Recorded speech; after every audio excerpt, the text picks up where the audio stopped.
Hello guys, my name is Benji Peralte. I'm here with you by the Multicultural presentation to present you a famous Haitian who has made his contribution in the United States of America. As I said, he's Haitian and I'm Haitian. You can see that on my shirt that I got my flag on me, so everything is on me.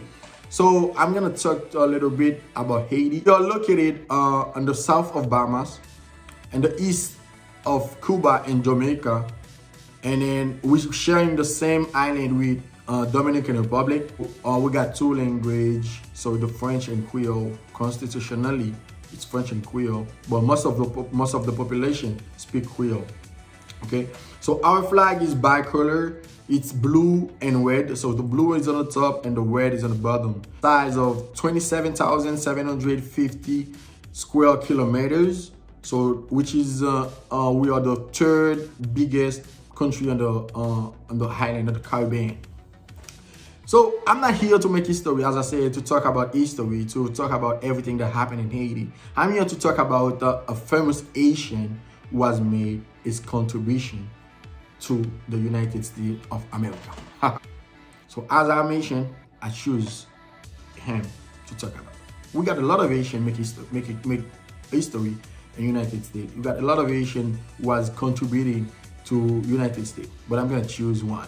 His name is Baptiste Point du Sable. Baptiste Point du Sable. Who is he? I'm gonna tell you. Baptiste Point du Sable was born in Haiti. As I told you, he's located in Caribbean. So in a corner on a city called Saint Marc in 1745. Okay, so Baptiste Point du Sable his father was French. He's a captain, so he got money. He traveling from France to other country to Haiti. So he has made is a slave. We got a good ship that's so like according to the history, she has good shape. She was like so together, and they make Jean-Baptiste Point du Sable. So Jean-Baptiste Point du Sable grew up in Haiti or under colony. Okay, so they sent him all the way to France for his education. So after that, he chose to come back to the island, to Saint Domingue at this time. Was it Haiti?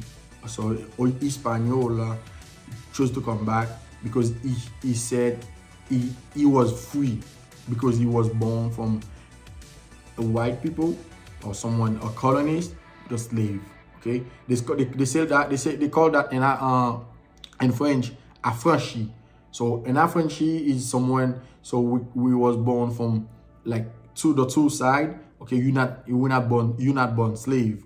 You born affranchi. So that's when you born free. So you can be able to have a piece of land for slave with you. It's possible to go to school, to travel to France, because it was the colonists at this time.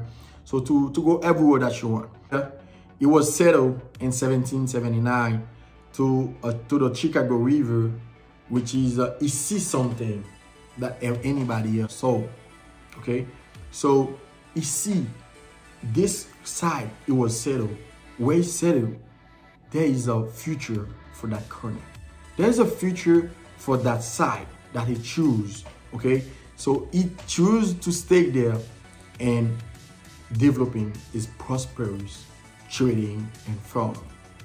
That settlement became the great city of Chicago.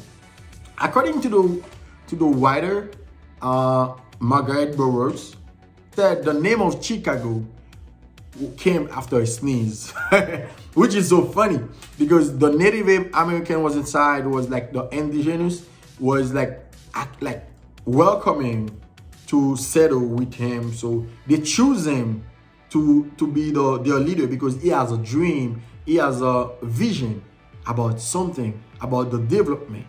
Okay, so they say Margaret said the name of Chicago's come about after a sneeze, like hey Chicago, and everybody chose this name for the settlement for the side of United States as Chicago. So Baptiste Point du Sable, as I said, see the future. He was the first resident in the corner. Even the Native American was there that were traveling, moving, changing, but it was settled. He built the first building, the first administration for the corner. Okay, so he was black, as everybody knows.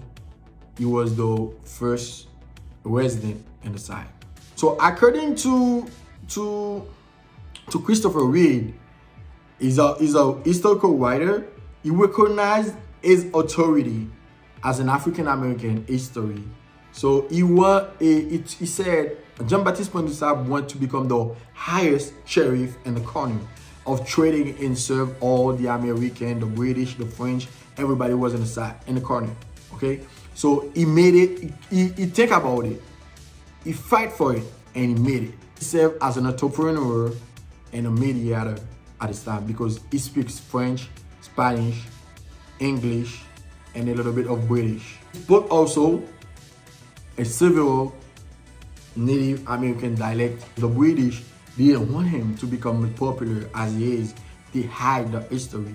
They arrest him and take him and make a trade with him. Said, you will have to create a popular trading for me, the British, okay? And after that, we will release you. Agree about that and create the pinery for the British. The pinery it was on the St. Clair White River, which is now called Michigan River. So he went to the city of Chicago in 1790. He moved in 1800 to the Missouri, where he continued as a farmer, a trader, until his death on August 28th on 1818. To conclude, according to the journalist of ABC7 of Chicago, Point du Sable was the first settler, the first official, first resident, the first owner, the first administrator, the first trader, the first entrepreneur, the first real estate and developer. So he has chosen the strategic location to settle and live for 20 years. So this 20 residency on the shores of Michigan and established his title as a father of Chicago. Okay, so he was Haitian, he was a black African American, he was someone that went all the way to France to learn, to study, and come back to create the biggest city, United States of America. With Chicago, as you know, today Chicago become the most populous city in the United States of America. Is the city who everybody see the potential of talent, the music industry. Okay, so all that, it was because of Jean-Baptiste Point du Sable. If he wasn't the first settlement, if he wasn't the first resident, if he didn't create the first business in the side, nobody knows. Somebody else might do it. So we have to be grateful for him. He was Haitian and he has made his contribution in the United States of America. Thank you. I hope that was interesting and that helped you know history, because not everybody knows Haiti contribute in United States of America. Thank you. The moral of the story said, never give up. People might not see your vision. People might not see what you want to do, where you want to go, what you see for the future. You still have to fight because you have the vision. You are the one who see where you want to go. You are the one who see exactly what you would like to accomplish. Okay? So never stop fighting. Do not stop thinking. And always try until you reach a goal. Set a goal and reach it. Thank you.